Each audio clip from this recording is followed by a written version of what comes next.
In planning for proper training, it takes planning. And what I'm going to share with you is something you can evaluate how it would have application to you personally. If I'm to establish a goal for a certain number of units or a certain amount of gross, where it be new, used, fleet, finance, any area that contributes to the success of the agency, then I've got to make that plan prior to walking in front of my sales organization. A planned sales meeting can be an effective sales meeting. As far as the meeting itself is concerned, I would recommend every person attending that sales meeting that he would have a notepad that he can take notes as a reference. When it comes to retention, psychologists have said that we retain about 12% of what we hear for 24 hours. We can lose 88% of what we hear within 24 hours.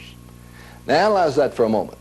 If I want my salesperson to retain what I'm delivering to him, I want him to take notes.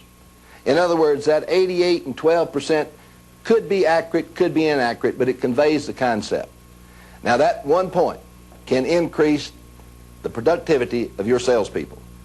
Not easy, but we want to be effective. We're not interested in being right, we're interested in being effective. That's the mark of a pro. Have some humor, have some fun. Take out that depression session. That's right. Sometimes a sales meeting, a training meeting, there's a difference between the two.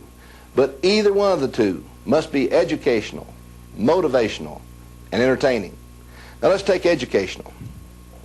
How does a point become educational?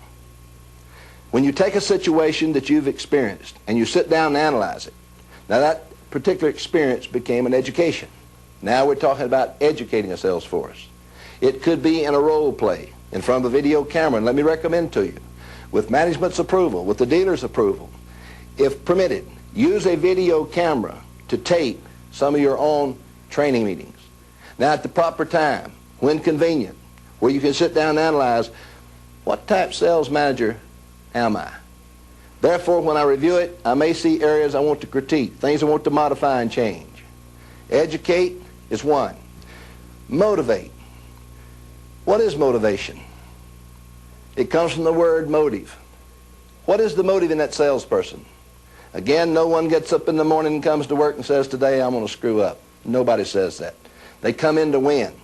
Therefore, to be motivated, it's taking the techniques that we're going to discuss with our sales force and applying it in a way that they enjoy it, they see the benefit of it, now they motivate themselves. Motivation to me comes from within. And also, never in any case would I critique or criticize the salesperson to the point he'd feel uncomfortable. Let's evaluate what's the difference between critiquing and criticism. Criticism is when you tell someone they did it wrong and you fail to separate the action from the person.